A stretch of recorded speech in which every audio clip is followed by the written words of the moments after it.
This week on The Grid, Scott's still gallivanting around the world, but never fear, we have an in-studio guest with you. We were going backstage with the godfather of lighting, Joe McNally, today on The Grid, and it all starts right now. The Grid is brought to you by Platypod, the tripod alternative that is changing the world. Everybody has a Platypod. You should too. Go to platypod.com.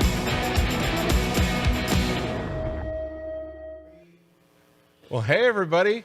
Welcome to The Grid. As you can see, Scott is not here again.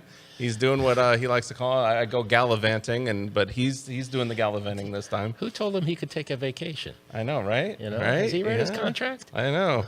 He's out. It's their anniversary, him and Calibra. So they're doing a nice trip. So I was talking to him the other day. So they're having fun, and but he will be back next week. Okay. But this week we got the probably. I hate to say it, maybe Scott's wrong. We might have got a little bit of an upgrade this week, right? So we got Joe here. I hope Scott's not watching. I hope he's not watching. We might have got a little bit of upgrade here. So we got Joe in the studio. And I'm really excited about this, Joe, because we've been working together. Scott, the whole team, all of us have been working together over a year to kind of come up with this thing that we're going to be launching today. So really excited about that, which you guys will learn more about later. But that's going to be really exciting. The other thing that we have coming up, though, that you're going to be at, that we're also talking about and doing stuff right now is Photoshop World. You're going to be at Photoshop World. We actually have, you are going to be doing a whole night, the night with Joe McNally, which if you've never been to Photoshop World, having that experience where you can just really take a good hour and dive into a living legend's work is something special. So if you want to join us over at Photoshop World, you just go to photoshopworld.com. It's a great experience. I know you've been teaching there for a long time, right? Long time, yes. It's got a wonderful history, Photoshop World, in terms of the arc of it and how, it's presented so much good learning in so many stages of people's evolution photographically from, back in the day. I mean, we were dealing with pretty basic digital technology, and now it just keeps rolling forward. Yes, exactly. I mean, there was it started with the introduction of digital, and then it's all morphed all the way now. Now it is online now. We do it online. But what's great about that is, unlike the original where in person you can only go to so many classes, this one you can attend every class because every class is recorded. There's 45 sessions over 4 days. And then there's a bunch of bonus sessions, including your session, the night with Joe McNally. So you can go see all those sessions for an entire year, too, which is really nice. And two, if you sign up, what's nice is you also get the Kelby One Photoshop bundle. So you get 7 Photoshop classes, you get an ebook, you get some presets, some texture packs, some sky replacements, all included in your Photoshop World ticket. So check it out over at photoshopworld.com. Again, that's September 23rd is the pre-cons, and then 24th through the 26th. Next, we have to get some business out of the way, which is prizes. We've got tons of prizes. We love to give away prizes. Good thing is we're giving away. We got a permission from from Joe's publisher to give away a couple of yearbooks. Awesome. So we're going to give away a couple of yearbooks. Now, these are ebook only, but you're going to be able to get Joe's Moment It Clicks, which if you don't have this one, maybe tell them a little bit about what is this book all about?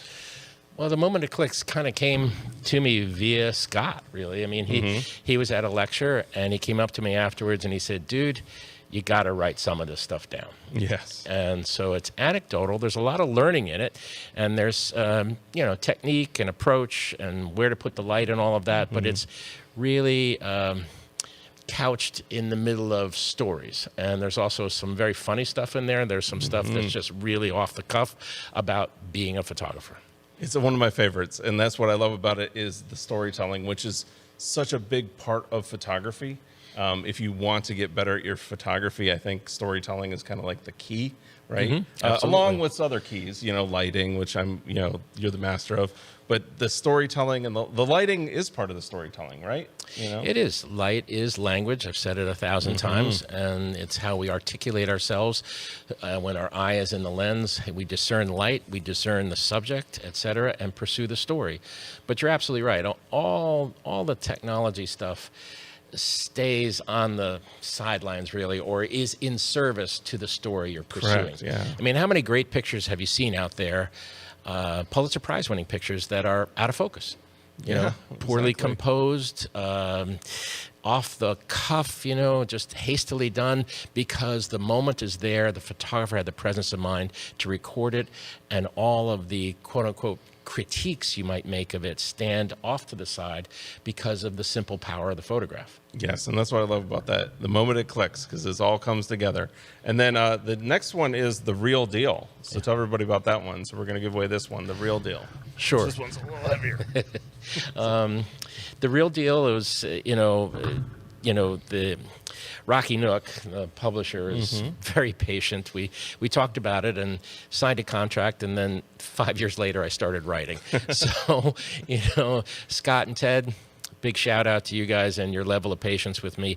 But I wanted to get something down over the arc of a career, the ups and downs, the technique and technology, that's in there as well. But again, it's really couched in the stories that presented over the course of doing this as long as I have, and what they've meant to me and how they've affected me positively and negatively. And I tell the real deal, it's not a day at the beach. Yeah. What did Jack Nicholson say? It's not good times and noodle salad. Yes. Yes. Well, that is the story of photography. It's hard work. Really great photography is very hard. You got to work for images, and that's one of the things that I've learned from you over the years is how much you work for the image, and you've always pushed me not to give up on an image. Like, that's one thing that I know that I've learned from you is to persevere and push through. Even from the days when we were doing stuff where I was out producing and filming your classes, like to see you work through the problem, to not give up, to persevere, to get that final image, that's what most people won't do. That is true, but lessons well learned and hopefully well taught. I mean, you've become really, over time, you've followed your passion for astrophotography, space and launches, etc., and you've become one of the premier space photographers walking the planet. And that's not easy stuff. That requires patience. You're up all night, right? It is. It's very hard work. But I learned from, that's what I feel like it was easier because I learned from you that you just have to persevere with photography. It's about that journey. It's not just about that, shutter. It's about the journey that it takes to get that shot. Absolutely. Yeah. You're working at Kennedy Space Center. There's swamps. There's alligators. There's bugs. Everything. It's like a war zone, but not a war zone. It's not as bad as that. But so we've got that. We've also got On One No Noise 2024. So we're giving away a copy of that. This is a great plugin for removing noise from your photo. Something awesome for if you're using high ISO. And then we're going to give away a V-flat from V-flat World. These are great. Being able to fold up a V-flat, fit it in the back seat of your car, and take it with you on shoots. To have the fill, to have the negative fill on the one side, being able to use that to control lighting, really cool. So somebody's going to win that. And everybody can get 10% off there using that code KELBY10 at checkout. They just got to go over to vflatworld.com. Now, that's for U.S. shipping only, so don't enter that one unless you have a U.S. shipping address. Then Retouch for Me is giving away their Heal app. So this one's great for removing blemishes, healing. It's all done in Photoshop, but it's AI-based. Very cool tool for creating those masks. And then what's great about it is it's AI-based, gives you that mask, but then you have the power to edit it later. So if you don't like, if the AI went a little too heavy on it, or you want to bring back some texture, you can do that again later because it's giving you all the data that you need with your Photoshop file. Now, everybody can get 20% off of that one as well by using the code KELBY120 at checkout. They just got to go to the site promo shop.retouch4.me to get that 20% off. And then finally, SlickPick. SlickPick's giving away their classic gallery plan. And everybody can sign up there and get a deal over at SlickPick by going to slickpick.com/Kelby1. All right. And so now, wanted to talk about, one of the things that, today is I would say like, it's a somber day, right? This is one of those days where I know our generations, this is a day that's always like etched in my mind, right? 9/11. I can remember exactly where I was, the exact moment it happened. Kind of like the other thing I can remember in my life was a Challenger explosion. Like I can remember being in elementary school, out on that playground, watching it take off right over here in Tampa, Florida. And there I can remember driving to the university, going to school, and just can remember that vividly. And for me, it's also a little bit somber in that, I was in New York City just 5 days earlier at the World Trade Center. We had just gone to the Windows at the World, the restaurant up there, and done all that. And it's really like, it's one of those moments in life that just, boom, it just hits you. And the power of photography to travel you back to those moments. But one of the projects that I know that you did that was amazing, that you took such a somber, it's a tragic, like just tragic thing that happened. And being able to capture these heroes that literally rose out of the ashes of this tragedy and being able to capture that. So I would love for you to tell some stories about this project that you did back when that happened. Sure. One thing is I have a small slideshow here.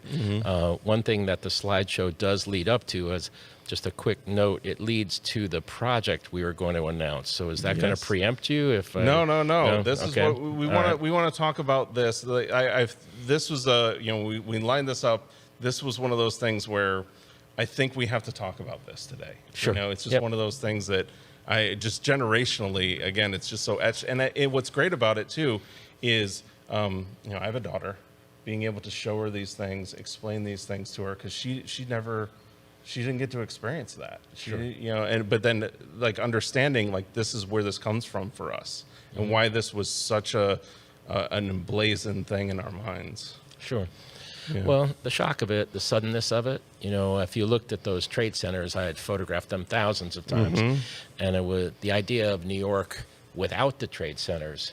It still is hard. I fly back in and I see the New York skyline and I still miss them because my history goes back with them. Yeah. This is a small thing, but there was a guy, he was called the Human Fly, George Willig. He climbed on the outside of the trade centers. He devised these little clamping things, and my friend Mike Lippak at the New York Daily News, I was a copy boy at the time at the New York Daily News when Willig climbed. Mike got page 1. It was a full bleed page 1 in the New York Daily News, and I ran his film. I had to go downtown, pick up his film. It's back in the day where you had to just physically go get physical film, return it, and go into a wet darkroom and produce it. So in a small way, seeing those things get built, and when I first came into New York and having that history at the news and then tumbling forward into photograph them thousands of times, I can't ever get them out of my heart. Oh, and I'm the same way. I grew up, my family's from New York, we grew up it's just was such I'm actually getting emotional about it, because it's like every time this time it was just such an iconic thing.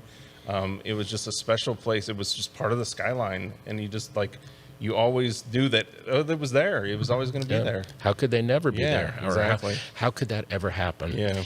So I can spin a few pictures if you like. Yeah. I love it. That's what really is amazing about this is what just spawned just that thing of just being able to capture again this in real time. It just must have been surreal. It was. It tore everybody's heart out. Yeah. And as a photographer, what could I do? That just kind of kept pinging around in my head. How could I make a contribution? I'm not a cop, I'm not a firefighter, but I felt this had happened to my own community, my muse, my center of my photographic energy in New York City, and I had to get involved on some level. So I can kind of start a little bit at the beginning here. Let's do it. So, this is the Empire State Building. That's my friend Tom Silliman. And I've done a lot of climbing in New York. So just harking back to history, my own personal history, that's the antenna on the North Tower years ago. And I was very competitive young photographer at the time. And there was an opportunity I had, and there was a photographer I was sort of semi-competing with at the time, and I wanted to get up that tower, and I climbed it. I remember one of the guy's nicknames, he was called Johnny the Spider-Man, and it was back in the day. We went up with just minimal safety belts, and that picture is made with a fisheye lens from very near the very top of the antenna on the North Tower. So you go forward, and so why am I showing you a picture of Mike Piazza?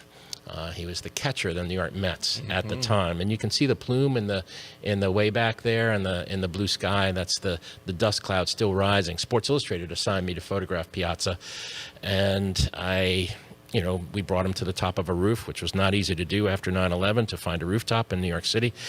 But he was one of those athletes who was stepping forward and trying to help people heal and to inspire people. But I looked at this picture and I thought, this can't be the only contact I have with this, this event.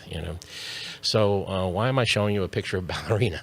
I had one experience with the world's only giant Polaroid camera prior to 9/11, and as a test for myself, I wanted to shoot with it. I asked Jenny, who was a prima ballerina in New York City, and she came down with the costume people, etc., and from City Ballet, and she posed for me. It was just wonderfully beautiful, open-hearted, talented lady, and I photographed 7 giant Polaroids of her in one day, and I felt I had sort of an affinity for this machine, this monster machine that I was using. It's the size of a one-car garage. There's 2 technicians inside of it while I'm working outside of it. There's no way to focus the lens. You have to focus your subject. You have to work camera obscura. So what I did was I bore-sighted a 2 1/4 camera underneath the lens of the giant Polaroid, wired my strobe system into that.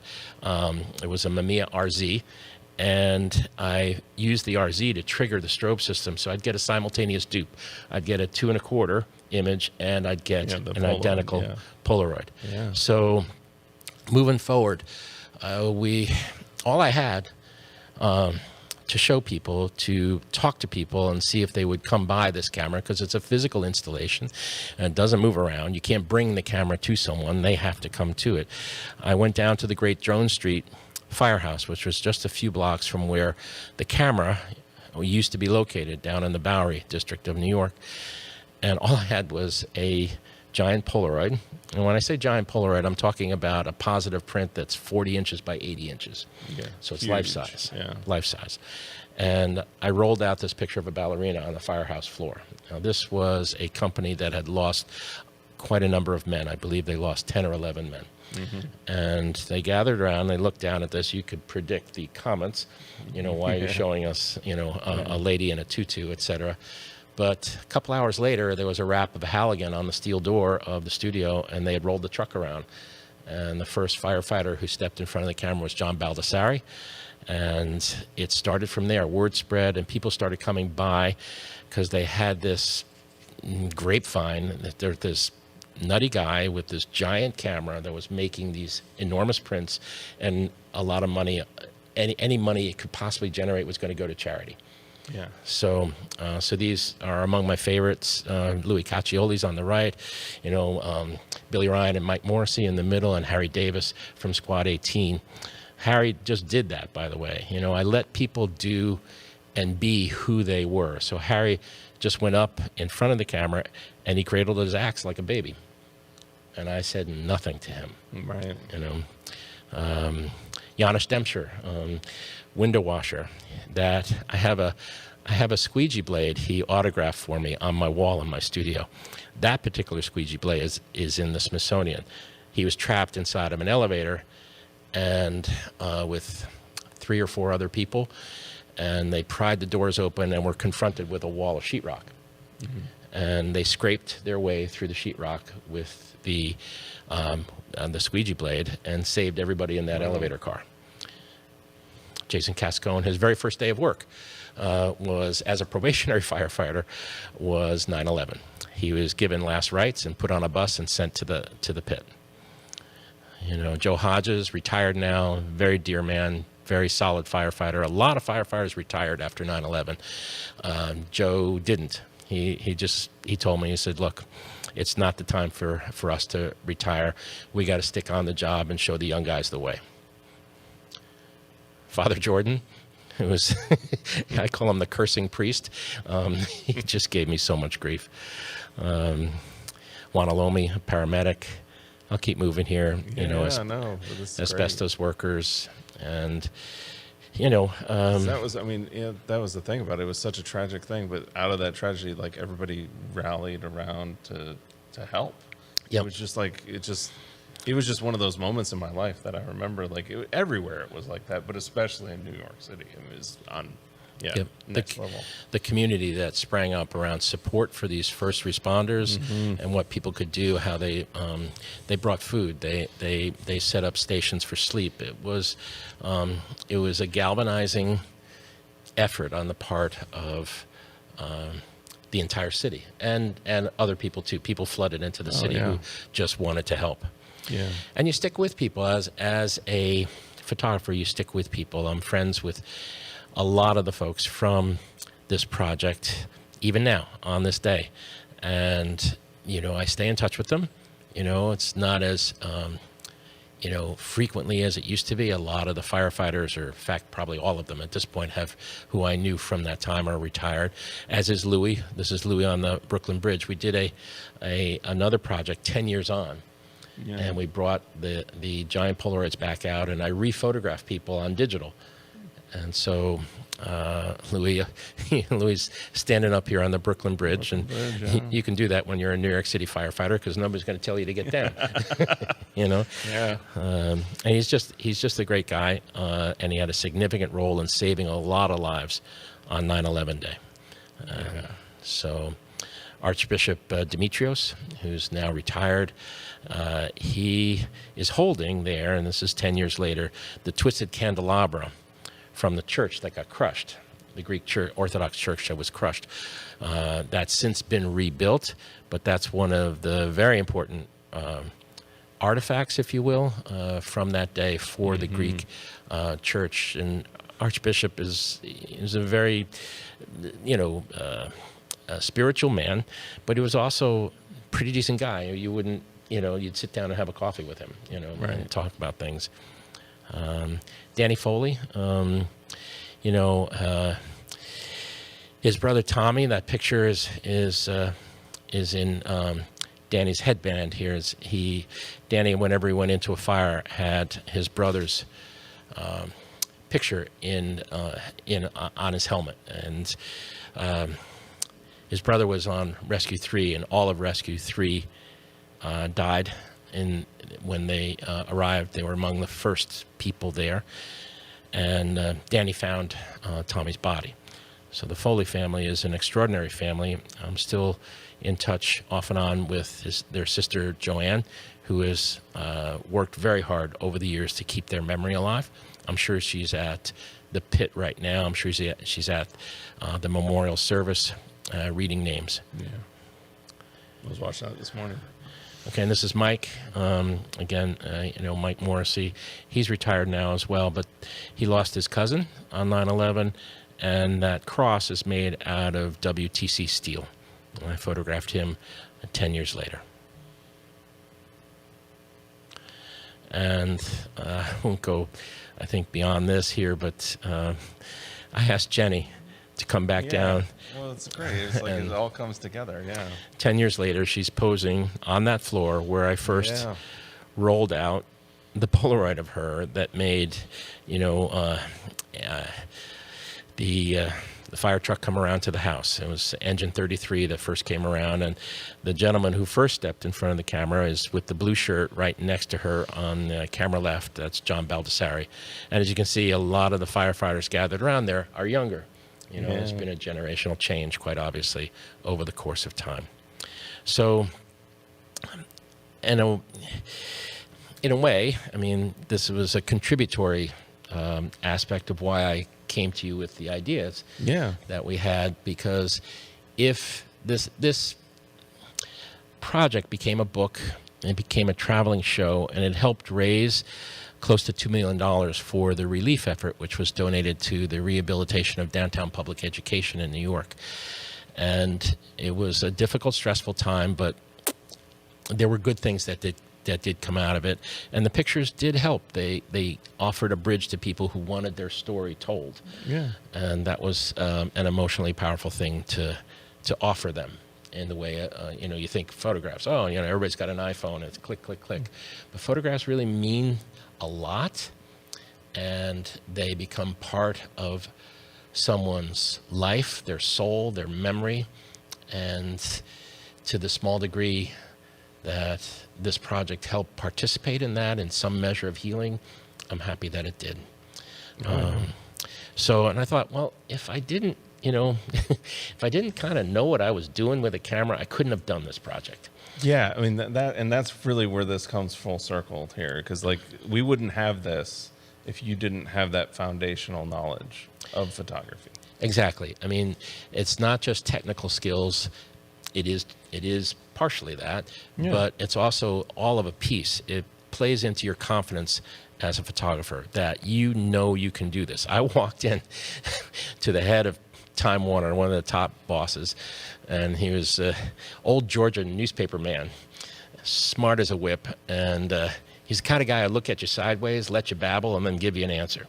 Yeah. And I just looked at him and said, I need $100,000. And he kind of let me talk, and he gave it to me right there on the spot. With the caveat, as I was walking out of his office, he looked at me, he goes, Joe, he goes, you spend $25,000. I'm doing a very bad Southern accent here. He had this beautiful Southern drawl, and that's okay. He goes, but you spend $100,000 and get me no pictures, we got a problem. And so the pressure was on. Yeah. Because when you walk into that studio, it's $2,000 a day and $300 a shot. So you can burn through money like crazy. You know, you do, 10 shots, that's $3,000 right there. Boom. I had crew, minimal crew, but we had crew. And you can just really, really kind of, it's a nail biter when you're looking at the budget. They finally gave me an extra $25,000 at the very end of the project. We had run dry, and they gave me a little extra money to sort of finish it off and bring it home, if you will. Yep. So that was part of the thinking that played into the confidence I had to display to get this done, even though I was basically staring at the ceiling at night, and not in my own home. When we moved into the camera, I didn't go further than 2 or 3 blocks from the camera for the entire time that we were there, which was about 3 weeks in very near history right after 9/11, because there was a loft bed over the camera. I slept there, and we told people, like, if you come, we will photograph you. 2 a.m., 3 a.m., we had crews, 8 a.m., midnight, people were coming from the pit, and it's like, hey, is this where you're taking the pictures? Yeah. So, but that's the thing, is you had that confidence to know that I can pull this off, but that came from that career of boiling it down to, like, what do I need to be a photographer? What do I need to be complete in my photography? So let me just go forward here, and I think, so that nurtured some of my thinking over time. Like, in the arc of my career, I've learned a lot and failed a lot and bounced back, had peaks and valleys, and I thought, what if I stuffed all that into a class? What if I literally just poured 40 years of experience into a hardcore skills and drills class that just deals with or offers up approaches, information, techniques, standards, etc., critiques about the situations that will confront a photographer in the course of their day-to-day life. And I also thought about the notion of a lot of specialization going on, in this field, right? People are shooting a particular thing, and it's perfectly fine. They do wonderful work. It's market driven, really. I mean, they, gravitate towards a market, whether you're shooting seniors or weddings or whatever. I grew up as a generalist. I started as a newspaper photographer, wire service work, et cetera, then general magazine assignment photographer, et cetera. I've been thrown the kitchen sink of assigning, from huge telescopes to, intimate portraiture. I mean, you name it. So I thought, what if I just, came down here, spoke with you guys, and offered up the notion of doing this class that would present as much information as we possibly could stuff in 5 days. Yes. And then we were like, wow, this is going to be insane. Yeah, it is. I'm here on the grid admitting that I basically took the folks here at Kelby and I ruined their lives for about a week. I turned the world upside down. Christina was this amazing producer. Erik had such faith in this project. And of course, Scott, being the kind of godfather of the whole thing, was like, he looked at me and he goes, not too many people I would consider accepting this proposal from, and he said, basically, you're it. So because that's what we know. We know that about, like, there's a reason that your photography, it speaks and it has the stories. It has all the stuff when we're talking about on the critique shows that we do, on the editing shows we do. It's like, that's what you want to be doing, right? And that's what you want to impart onto people, and what you want to teach people is to, this is the things that you need to know in order to be a complete photographer. Sure. And that's what I loved about this project. Sure. I mean, I can buzz through some images. I just knock back and forth, and I'll do it very, very quickly. It's when you do complex stuff, you do fun stuff, you do crazy stuff, or you do quiet, soulful portraiture. Can you do both of these things? Can you shoot and light a fashion portrait, then take that very same model outside and work available light? Can you do a quiet portrait of a saxophone player at his window, or create an entire atmosphere in the jazz bar that he gigs at? Can you, be confident enough to get in the water with Coast Guard rescue swimmers, photograph an Olympics, or photograph volleyball, which is something we did as action sports for this particular workshop? Can you work available light with a martial artist, but then flash that martial artist later on into a powerful portrait? Can you shoot Usain Bolt round on the corner and then do a quiet portrait of a New York City firefighter?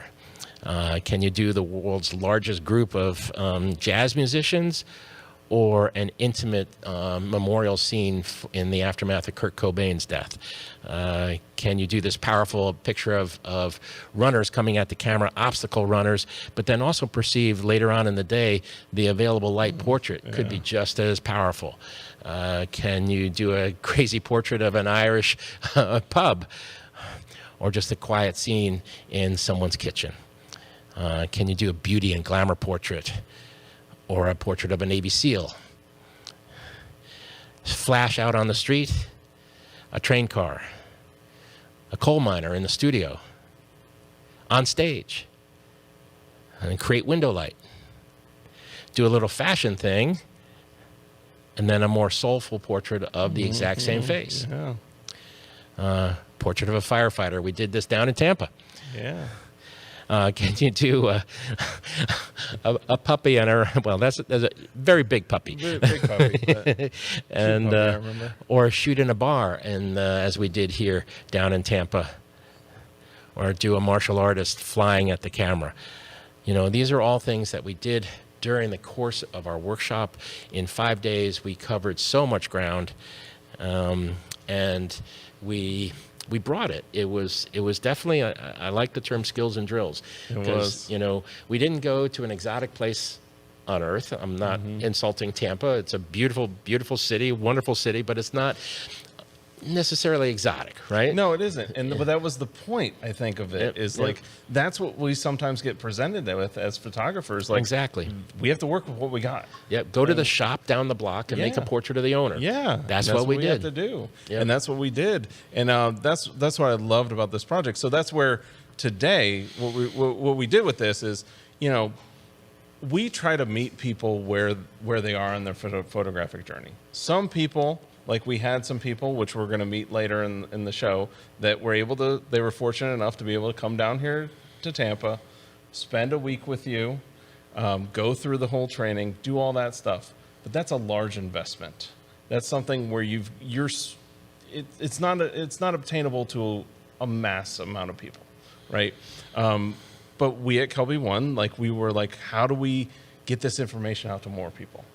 So what if we captured this whole event and we, from start to finish, everything you're teaching, every little nugget, every little wisdom point, every demo, everything, and package that up to where you could go for less than 1/10 the cost of what it would cost you, probably 1/15, 1/20 the cost of what it would take you, and actually get that same amount of information. And that's what we're launching today, is this Backstage Pass, where you're able to go behind the scenes and follow you around. And that's where we had our crew with you the entire time. And it really was like the entire time. It was. And it was a lot of work. You know, we put a lot of work into it, but I'm so proud of what we did, because it really is the masterclass of Joe McNally, I think. So. Yeah, it's a bit of a legacy class, I think, in terms of summing up, you know, the bits and pieces. Understandably, a lot of teaching revolves around certain topics, as well they should. You know, you're teaching, you know, landscape photography, you're teaching an approach to Photoshop or this and that, and that's all wonderful stuff. There's a wealth of information on the Kelby site, you know, lots of different classes, but I'm very appreciative that you guys had the faith that this could be, you know, an all-encompassing kind of, you know, adventure that people could tune into. The Kelby video crew was wonderful. I mean, probably by the time it was over, they were so sick of my voice and my face, but they did a great job. And they really captured day to day. They went after the critiques and the field time, the demos, you know, how I reacted out in the field and tried to modify their approach potentially.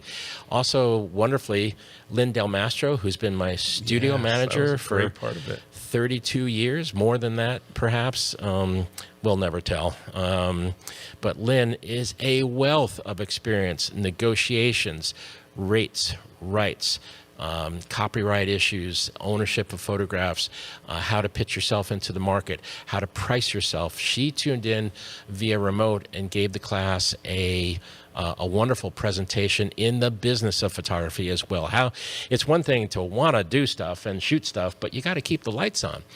And then MD Welch was with me, and he's like this digital mastermind. He's based in Reno, and he knows everything up, down, and sideways about the techniques of photography. And he gave the class kind of a not even a primer. He went further than that on digital workflow, and he was there constantly sort of keeping me in line. And he was you know, saying, oh my God, don't do that, do this, you know. So he corralled my sort of antic imagination and kept directing us. And then he would chime in, like with Capture One. We use Capture One as the feed from the camera to the computer, and he was showing people as the pictures were coming in how you could modify on the fly. So it was really, I don't know, it's the complete photographer kind of says it, right? That's what it was, and that's what we loved about it. It is the complete photographer. So that's where we do have to take a break. Speaking of keeping the lights on, you know, sometimes we have to, you know, this is a free show. We have to pay for that free show, and that's one of the things that we do through sponsorship. But when we get back, I want to kind of continue with this, and then what's great about it is we're going to have some of the attendees come in via Skype and be able to tell about their experience with it, because that's what we, at the end of the show, or just a little bit, we'll be launching, is you can go to Joe McNally's workshop without having to go to Joe McNally's workshop. Like, that's what's great about this. So if you've ever been like, I'd love to go to Joe workshop, but I just couldn't afford to do all that, you're going to have that opportunity here, and we're going to be launching that today here on the grid. So stick with us, and we'll be back in just a few minutes after this break to continue with Joe talking about the complete photographer. Hi, I'm Joe McNally, and I'm completely excited to talk to you right now, right here, about a class called The Complete Photographer. It's an amazing journey from genre to genre. We did sports photography, we did studio flash, we did location flash, soft light, portrait light, athletic light. We took those principles of the studio out onto location. We worked in hard sun on the beach. We went into establishments and we told the story of a particular shop or shopkeeper in a whole variety of locations. I basically took 40 years of photographic experience and I poured it into 5 days. It's probably the best class I've ever taught. We had an incredible Kelby video team with us every step of the way. So every beat, every nuance, every frame are all recorded, so now it's yours. You can partake in this class as if you were there. It was literally the most complete week of teaching I've ever done, and maybe that's why the class is called The Complete Photographer.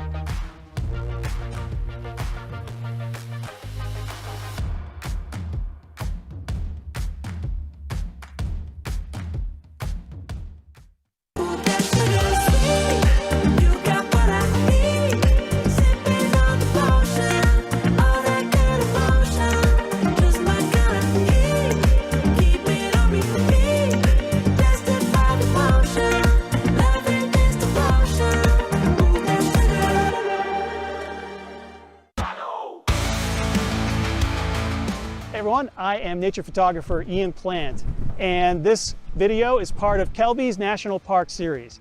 And I traveled the world looking for the most amazing places to photograph. And I've seen a lot of dramatic and epic landscapes. And people often ask me, Ian, where's your favorite place in the world to photograph?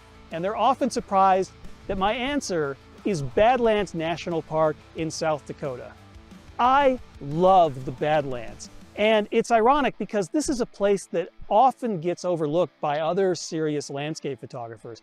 But I think it's one of the best places in the world to practice landscape photography. It's an amazing place. There are so many colors and textures and patterns in the landscape here. And during the summer thunderstorm season, you get the most epic sunrise and sunset skies imaginable. And in this video, I'm going to share some of my favorite Badlands shooting locations, like the Big Badlands Overlook, or the Door Trail, or Panorama Point, or my personal favorite, Bigfoot Pass. So join me on this amazing Badlands photo adventure, only available at kelby1.com. Badlands, Badlands, Badlands.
This segment of The Grid is brought to you by Canon. All right, well, we're back. So yeah, really excited, kind of changing gears a little bit here. Yes. You know, to where, you know, we've got this like master class that we're going to be releasing today. It's something where you can get this training, you get access to it. We're also sending people a copy, physical copy. So they're going to get it on like a USB. So they'll have a physical copy and an online version of it. So what's great about it is you're getting that whole behind the scenes, like you were there with us at the workshop, which I've just, when we came up with this idea, I was like, I've just never seen this done before. And I was like, wow. I mean, I've talked to a lot of people over the years that said, oh, I would love to go, but I physically can't, or it's just too much for me, all that stuff. So that's really why we have this out there, you know, and that's, so it was an interesting experience and a learning experience for us as well. Absolutely. But I think, again, from what I can tell from it, it did a great job translating and being able to capture that the emotion. What's great about it too is when you come to a workshop, you kind of get the interactions between one-on-one with the instructor, but you don't get to see what you're saying to like if I was at your workshop, I don't get to see what you're saying to that other student over there, or what you're saying to this other student over here. And we had, on the sets, we had like 6 different sets going at the same time. Well, I don't get to experience all that. What's great about this is I can experience everything that was going on. And I thought that was really special, right? Absolutely. It was also a great class, great group of very adventuresome folks who are willing to kind of hang it out there and pursue things they had not maybe necessarily done before. And as an instructor, you feed off that energy. It's reciprocal. So, we all just worked really, really hard at this. So. Yeah, and then what's great, we have actually one of the attendees on Skype right now, so we'll be able to Skype them in. So, Tammy, I think you're there. I'm here. Hey, Tammy. Hey, Erik. Hi, Joe. Hey, look, it's great to see you. Great to see you again. Good to see you. Yeah, so, it's great to see you. Really enjoyed our experience that we had here in Tampa. But maybe we wanted to hear from like your words of like, how was it for you, this workshop? So, start off like maybe what was your favorite part about this experience of like, taking this complete photographer workshop? I think what I really loved was that we were thrown into so many different situations. There was a huge variety of setups for us, and it really helped, develop some strategies on when you're faced with these situations. And we also got to see a lot of different lighting setups, which we don't normally get to see.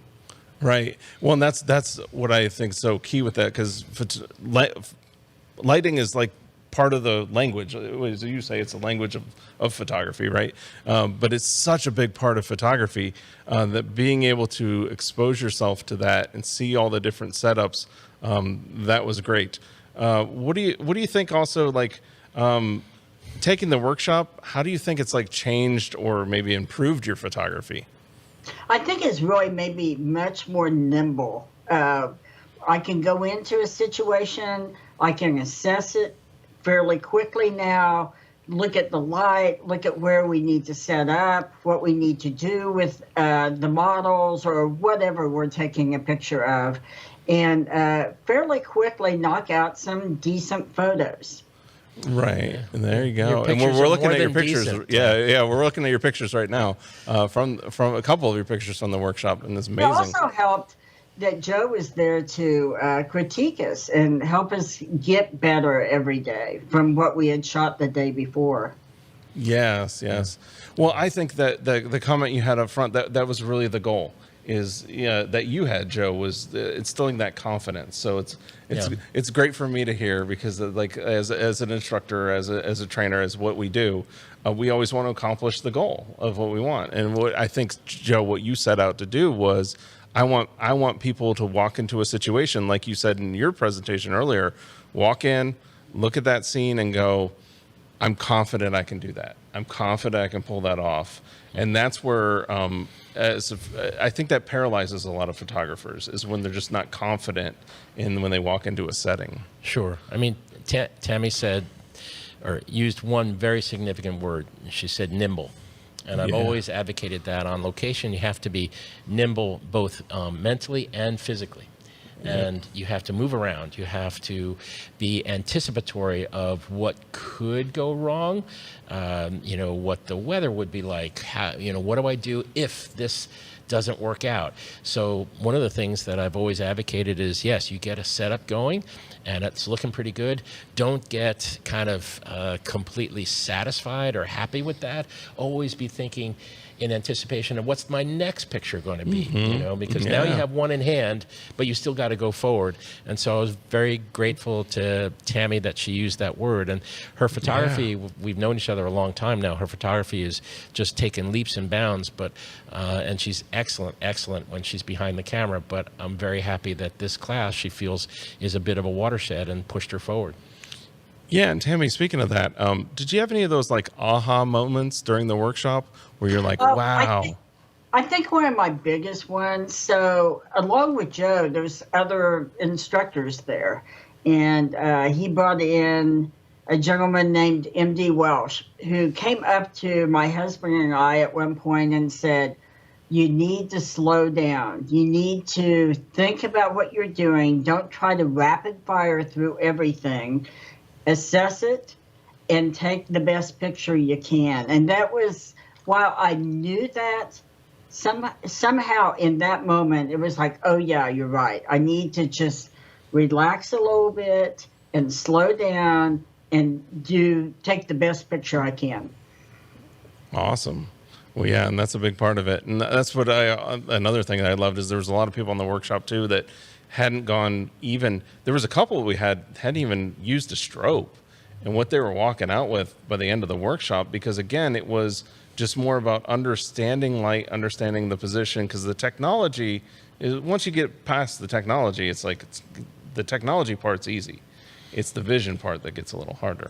Sure. Yeah. Sure. You have a turbocharged camera in your hands. Yep. What do you point it at? Yeah.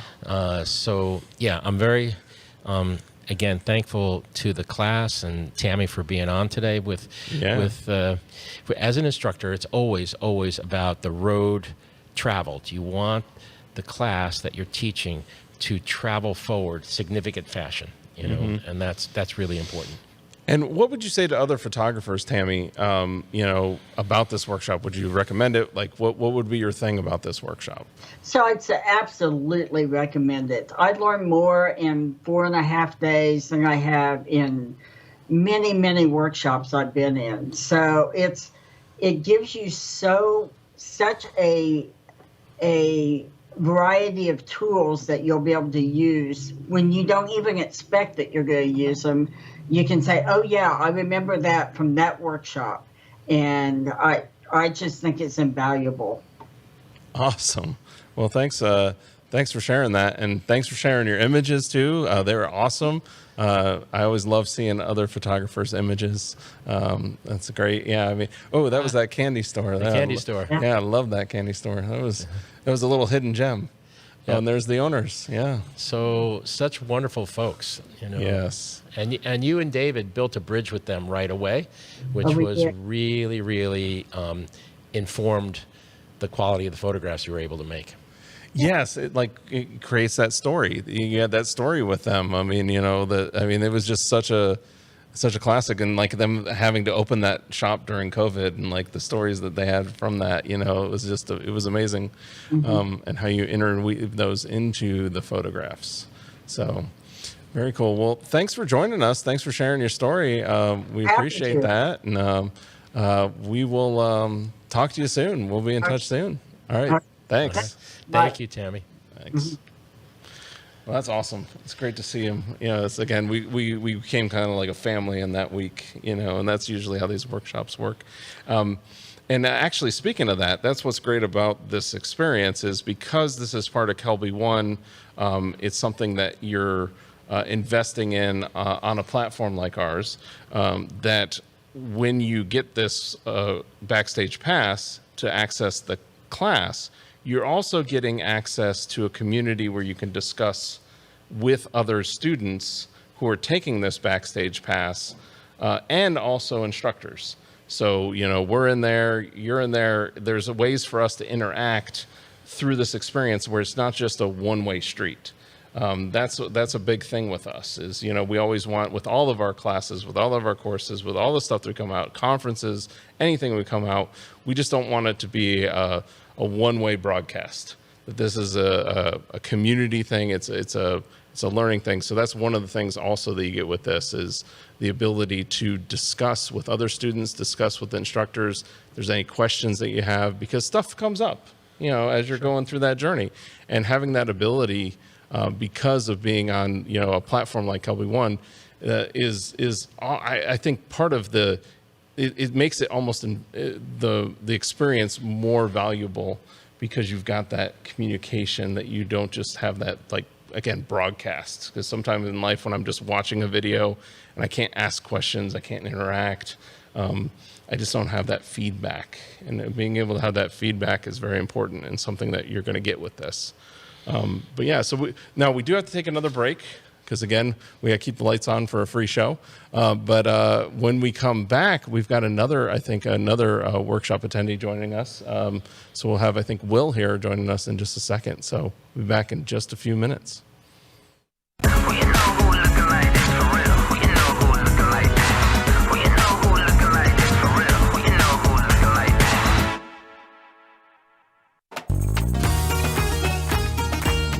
Wow, Santorini, amazing photography opportunities. I'm telling you, it's like they made an island on the Aegean Sea just for photographers to take great photos. It's one of those places that you cannot come back with mediocre photos. You're gonna have great photos, and I'm gonna send you to 17 places, 16 places, and then my restaurant recommendation.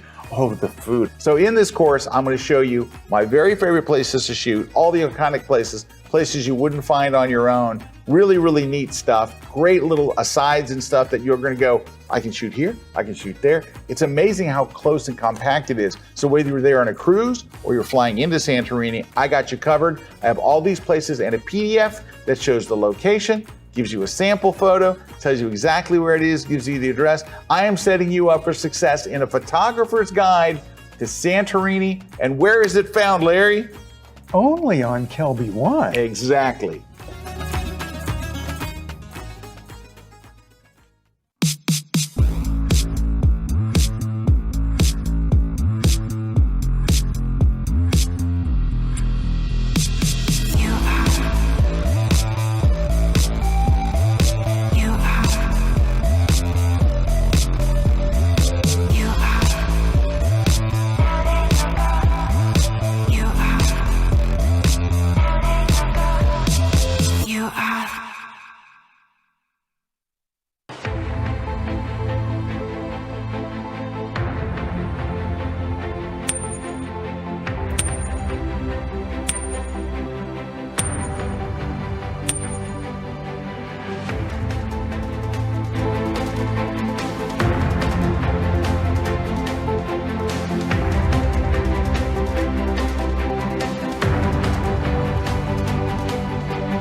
This segment of The Grid is brought to you by Platypod, the world's most compact tripod base. All right, we're back, and we're here with Joe McNally. We're talking about this new Backstage pass that we have from his workshop that we have over on Kelby One for his complete photography workshop that we're releasing today. And we've got another attendee from the workshop tuning in. So we've got Will joining us. So, hey, Will. Hey, guys. How's it going? Hey, good to see you again. Yeah. It's good to see you as well. If I could just say, Will is very talented. He was very talented when he walked in the door. Yeah. And I think, well, he can tell it. You know, the class was maybe the right class at the right time for you. It was. So absolutely. Yeah. So, well, speaking of the right class at the right time, like, what was your favorite part of the workshop that, you know, for you? It was the not so blind critiques If you're somehow getting this is your first grid episode and you have never seen Erik and Scott go through and do the blind photo critiques, you're missing a gold mine of understanding not just what makes a good image, but kind of a sneak peek into a photographer's mindset of how to make that, the process of making a good image. And having Joe and MD in the room as we went through all of our shots from the previous day, that's, you're not just getting the technical critique of what makes this image work, what makes it not work, what should you have done differently. But in a blind photo critique, you don't get the perspective. With this, you get to look up and watch Joe just give you that look of, and what were you thinking? Sometimes he actually said it. He did. Yeah. Well, it's, critiques are the heart and soul of learning. They really are. We all need an editor in our life and our photography. And, I grew up in kind of the school of hard knocks. You don't know what a vicious critique of your efforts are until you work for a pissed off, on deadline wire service editor in New York City. They have no fear about telling you exactly what's on their mind, and you don't want the thing that's on their mind to be your incompetence. Yes, this is very true. Very true. Good Lord. But critiquing is the back and forth of the critique process. I find really intensely valuable for everyone. Because, digital has done this funny thing. We are all connected digitally, all this stuff, speed and YouTube and back and forth. But at the same time, digital has also made us more isolated in lots of ways, because we're our own darkroom, we're our own editor. We process pictures and look and say. And so unless we have that sense of community and somebody that you can reach out to, be it a local camera club, be it Kelby, be it a mentor, someone in the photosphere who can say, time to redirect, or encourage, even despite the mistakes, encourage a certain path. That's a very, very powerful thing. Well, and that's why we love to do what we do. And that's why even like with all the courses that we have, including this course, like there's a place to ask for critiques, be able to, again, you can discuss the course, but what's great about it is you can ask for critiques on an image. And then you have others who are in the photosphere, because if not, then you're kind of just doing photography alone. You're kind of in a vacuum. And then, like we always say on the grid, like if you're showing your photos only to your loved ones, I mean, my wife's going to say that photo's great. Yep. But it was funny when you were saying that, because, my harshest editor is also from New York. So my aerospace editor, the one that's based in New York, it's always the New York City editors that are the hardest. So, but you need that. You need that as a photographer. I need somebody to call me out on my bull. I need somebody to go like, what were you thinking here? Like, or I needed this, I didn't need that, and then redirect me. So having that ability or having that feedback loop is very important as a photographer. Absolutely. Yeah. Will, did you feel like you really traveled the distance during the 5 days? Yeah, and I think this might be kind of, and Joe, I'll lean on your experience again, but I feel like there's a kind of a milestone moment, and I'm kind of crossing that, and this workshop kind of pushed me to it, where as a beginner photographer, you start getting usable images, and then you start getting good images, and then you come away with some great images, and there's a giddiness and an excitement to that. You fall in love with the images that you're making, and I knew that this was just part of that growing process, but yeah, that this course, this class, helped me propel past that to where I began to fall in love with the process of making that image. So it's not that I'm skating towards that end goal, and as soon as I get the image, I'm done. I'm always looking for, how do I improve this? Where do I go from here? How do I make this just a little bit better? Where were my missed opportunities? If I had this all over to do all over again, what would I try to do with this? And you told us at the beginning of the week with this class that you're trying to compact years of photographic experience into a week. And it did feel that way. I think you hit the nail on the head with the description of pushing us past some of, at least for me, because I think I might have been the one of the youngest experientially photographers in the group. And it definitely helped me get past a bit of imposter syndrome and some of those early shaky confidence pieces into falling in love with that process and digging in and pursuing. That's great. Well, that's awesome to hear. That's awesome to hear. Yeah, because I mean that again, like Tammy was saying, and then like Will saying, that was one of your goals. So you know, I love to hear that, Will, because that's what Joe was trying to do, and you obviously delivered, because you know, if Will's taking that out of the class, I mean that was a big thing. Is, you know, as a photographer, loving the process, because that's the thing. As a complete photographer, you're gonna have the ups, you're gonna have the downs, you're gonna have the fights, but you got to get to that image, and being able to fight for that image is a big part of it. And you know, good on you, Will, for learning that, because you know, learning that now is only going to help you in your career. Yeah, people don't talk about it much, but being a photographer, like, you know, in the vein of where Will is talking about, part of it is just being mule-headed. Mm-hmm. Yeah, it is. There's a picture there, and I'm going to go get it. Yes. And you'll direct your best efforts, your energy, and sometimes even more than that. You know, you push yourself really to the brink, and because you believe that this particular picture, this particular story, is important enough for you to do that and direct that kind of energy towards it. So thank you for that assessment, Will. I very much appreciate it. It was great to have you in class, because you had tons of energy, and you know, you were among everyone, but very significantly, I saw you just grapple, you know, on a day-to-day basis with how to get better. Awesome. Well, Will, did you have any of the other aha moments during the workshop that you want to talk about? Yeah, I'm sure for all of those that you're going to jump in and take advantage of this week, Monster Week, and go and review the videos, I'm sure there are going to be several moments where I will be completely embarrassed watching it back. But to the folks watching it for the first time, you're going to get to see MD Welch and Joe McNally come tell me that I'm overthinking things.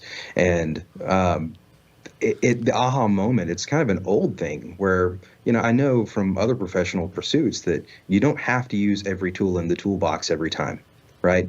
Just because you learned a skill or a technique, and Joe has broken down a technique for us even an hour or two before, we might be dispatched into a completely different scenario, and, you know, rattling around with all of this technique, all of this cramming of information. My instinct is to just start using everything that I've learned immediately, rather than stopping, you know, reminding myself of that process, looking at what's in front of me and trying to find the picture there. So those aha moments are, you know, don't pull out every tool in the toolbox. Pull out the ones you need to get the image. And it was a fantastic reminder of it. Awesome. Great. That's great feedback. I love it. And, you know, other people wanted to tune into this workshop. You were talking about that. What would be your recommendation? What would you recommend them do? Don't hesitate. This is as far as somebody who's live there, and Erik made this point earlier, that all I have is my experience through that week to draw off of. And I've been excited for the release of the video, because I am excited to see what Joe and MD and everyone else had done, and what they had discovered on the sets that they were on, and picking up those small nuggets that it's often not the technical description or the exact curriculum that Joe is going through in a class. It's the question and answer time, hearing a question that somebody else asked that I didn't think of at the moment, and being able to pick up from that and saying, okay, I don't know that I need that right now, but I need to file that away. That's important information. So I'm excited to go in and pick up all of those nuggets. So if you take anything away as far as a recommendation from me, like the week itself as an attendee was incredible. It's only going to be better being able to get the perspective of all the attendees. Awesome. Well, that's great. All Actually, great feedback. Yeah, we love it, Will. And yeah, like Joe was saying, I really noticed, like, even though you say that, you know, you were maybe a little young or young with your experience, you definitely improved your skills and had the skills that you built off of, to where now I think, you know, like even we were talking about during the break, I think you're now gaining the confidence to go out and do other projects now, and maybe kind of like push yourself outside your comfort zone a little bit that you weren't before, right? I am. And in fact, you know, we just started the grid this week talking about 9/11 and tragedy and turning and using your skills, your talent, your ability to make something of that for a community. And we've here in Georgia, we've had a recent school shooting, and my wife and my youngest son were 8 miles away at an elementary school while this was going on.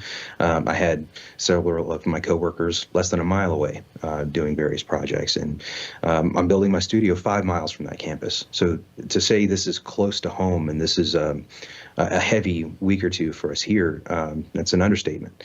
So as you guys know, I kind of focused in on sports photography, especially youth athletes. I love watching that confidence spark, and kids just see themselves differently whenever they take the field after seeing a photo you've taken and realizing, you know, I look like that.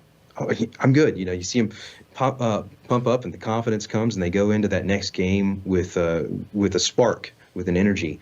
And just the week prior, after this class and taking the weeks after it to kind of build up and sharpen those skill set, I started approaching local high schools.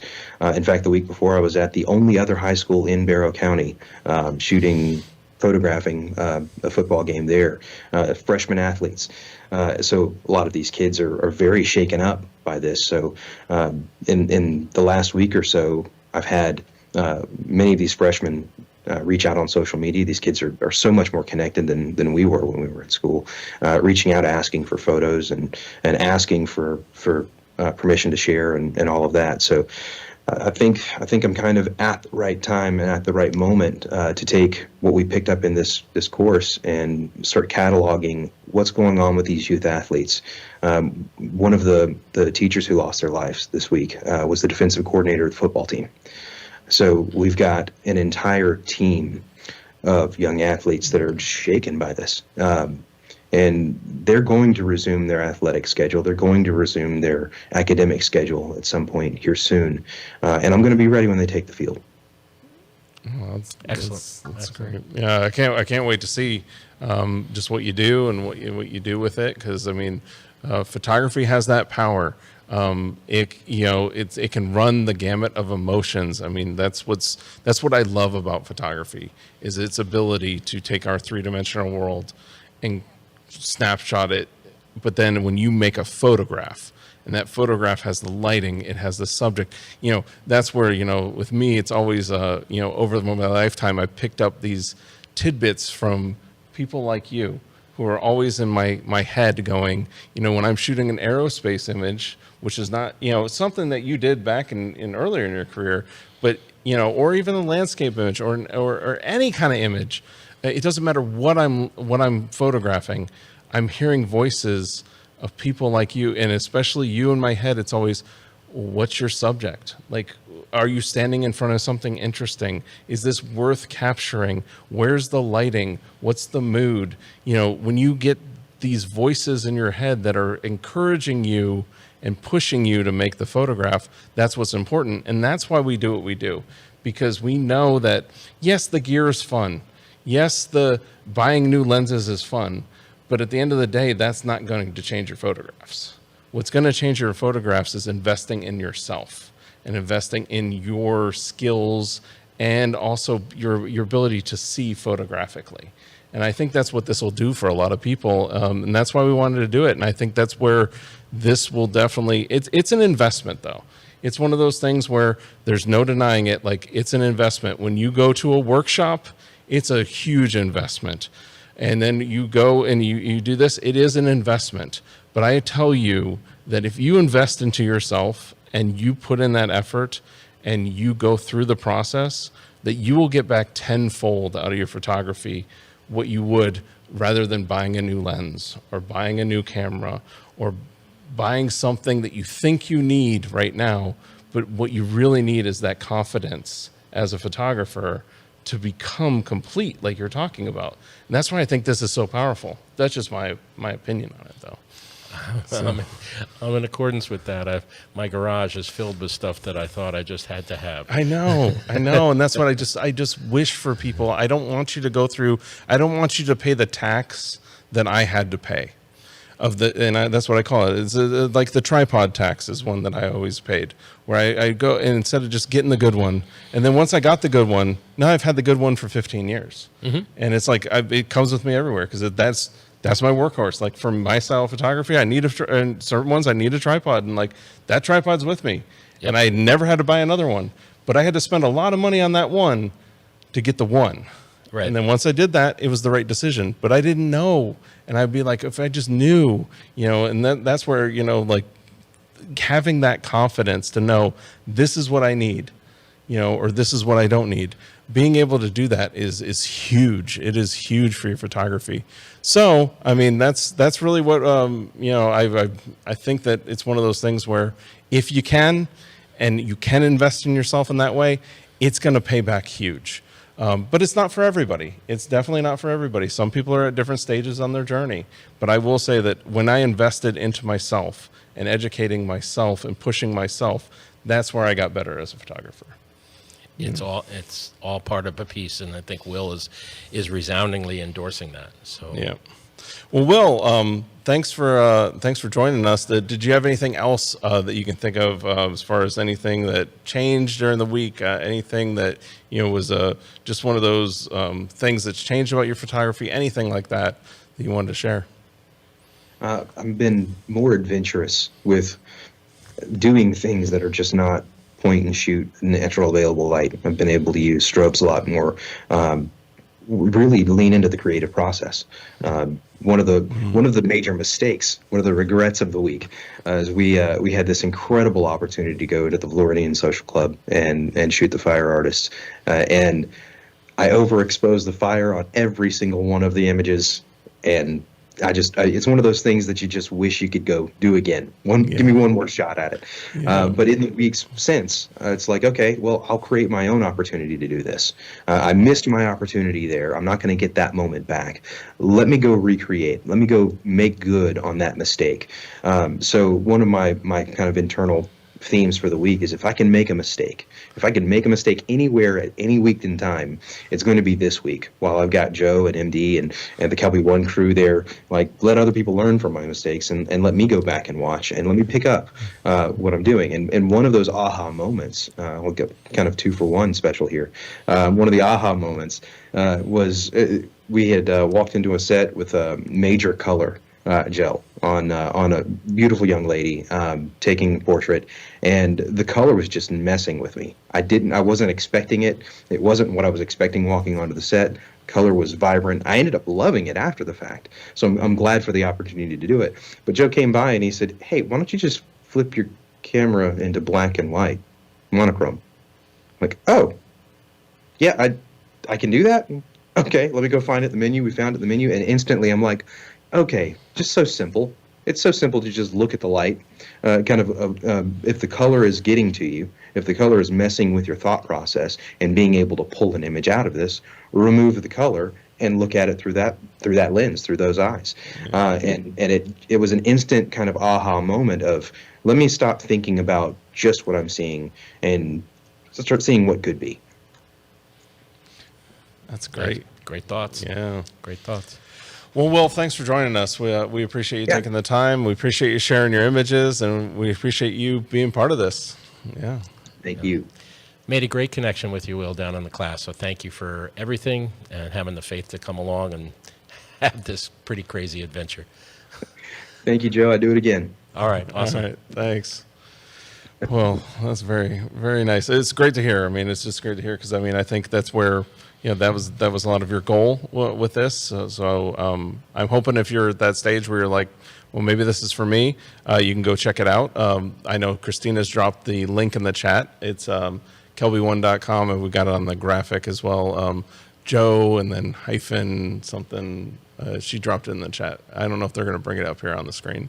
There it is. Joe hyphen backstage hyphen pass. So if you go over there, they're running a sale right now on it. You can save $200 off today. So if you're interested and you're watching this, definitely go sign up for it. What's great about it, like I said, you're going to get that online access. We're going to send you a physical copy on a USB, and we're actually going to, for the first person who watches it or purchases it from the grid today, we're actually going to send you a hat from the workshop that only the workshop attendees got. And we might even get Joe McNally to sign it if you want. So we might just see what you want. So that's a done deal. Yes. So there you go. You get a signed hat from Joe McNally from the workshop if you're the first person to sign up for it. So, well, anything else that you can think of to add to this? I know we've gone a little bit over.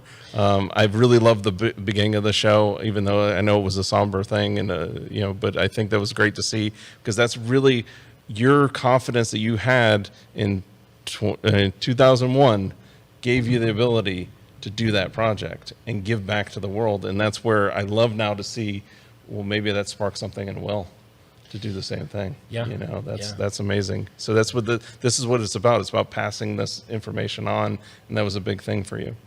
Absolutely. And I'm just appreciative of the partnership that we experienced doing this, your efforts, Christina's efforts, Scott's faith in the project. The video crew, as I say, were terrific, and they put up with all my crazy stuff, and moving around, out of the light, get back in the light, all that stuff. That was just part of the process, and especially appreciative, obviously, the folks who came to the class and the faith they demonstrated, the energy they had, and just the way they turned the corner in terms of their own photography and confidence.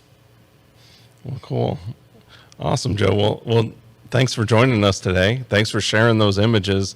Really appreciate your work, what you've done for the community, all the stuff you've given back, even in the project that you did, just everything. And really appreciative of you also teaming up with us on this project. I mean, this is a great one. We really enjoyed it. I hope you guys who take advantage of that will enjoy it as well, because I mean, it is, I've had a chance. I was able to live it and now watch it.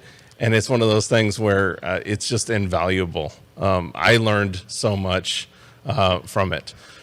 So we hope you will check that out. But before we go, we have to give away prizes. We got to give away the prizes because we got tons of prizes to give away. First, we're going to give away the books. So we've got The Real Deal going to Avi, and then Dennis Field is winning the Moment It Clicks book. So we've got that going to Dennis Field, and then Hello from Virginia is getting the Retouch for Me plugin. Mariana Dent is winning the Slick Pick, and then Tim Landers is got the V-Flat coming to him. So if you just email us over at gridprize@kelby1.com, we'll verify your information, and then we'll send you out your prize. Oh, and then there was another one. Gregory Leon is winning the On One No Noise. Oh, and then Charlene is winning the Platypod Basic. So we had two more down there, just so we can get down to them. So just again, email us over at gridprize@kelby1.com. Just make sure to do that by this Friday, please, if you can. It helps us to manage everything. So, well, Joe, thanks for joining us. Thanks, man. This was great. This has been a great project, and I'm really looking forward to this. Continuing to see what people learn from it, and that's what's great. Is I'd love to see your guys' feedback in the community, about it. Once you get the course, there's a little discuss this course section when you get that course, and you can go in there and actually just interact with us. So that'll be great to see. So next week we have Scott is back, so we'll have Scott back on the show next week. It might be time for a critique show. So it might be a good week for a blind photo critique show. So I know where Scott is, the hotel they're staying at. Should I give that number out so you can reach out to Scott? No, I'm kidding. Yeah. Scott, I'm kidding. If you're listening, I'm kidding. I would never do that. So it's 813. Yeah. So we really enjoyed you guys joining us today. I hope you guys enjoyed the show. And we'll see you all next week here on The Grid.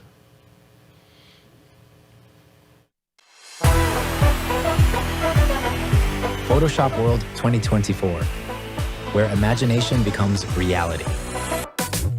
Come join us for 3 days of creativity, fun, and teaching. Discover the future of photo editing with the industry experts. Transform your photos with Photoshop fundamentals. Improve your Lightroom workflow. Dive into new AI, presets, and filters. Try next-level color techniques. Learn creative compositing. And improve portraits with advanced retouching. Your journey to extraordinary images starts here. Hi, I'm Joe McNally, and I'm completely excited to talk to you right now, right here, about a class called The Complete Photographer. It's an amazing journey from genre to genre. We did sports photography, we did studio flash, we did location flash, soft light, portrait light, athletic light. We took those principles of the studio out onto location. We worked in hard sun on the beach. We went into establishments and we told a story of a particular shop or shopkeeper in a whole variety of locations. I basically took 40 years of photographic experience and I poured it into 5 days. It's probably the best class I've ever taught. We had an incredible Kelby video team with us every step of the way. So every beat, every nuance, every frame are all recorded, so now it's yours. You can partake in this class as if you were there. It was literally the most complete week of teaching I've ever done, and maybe that's why the class is called The Complete Photographer.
This class is a photographer's guide to Budapest. Now, I've learned a lot from my friend Scott about photography, location shoots, all kinds of stuff like that.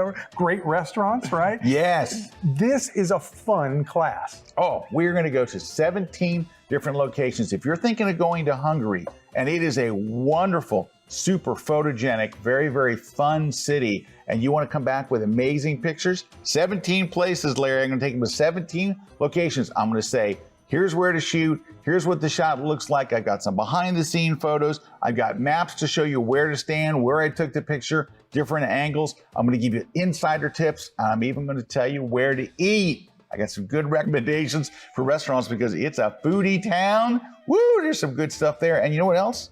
Hungary is very inexpensive. As a country, it's one of the least expensive places that you can travel to. You're going to be shocked at how little things cost once you're there, and you're going to have a great time. And I'm going to make sure of it. I'm going to put you in the perfect spot to come back with killer shots that are make your friends so jealous that you'll probably won't be friends anymore. That's where it's going. All right, where do you find this class? It's exclusively at kelby1.com.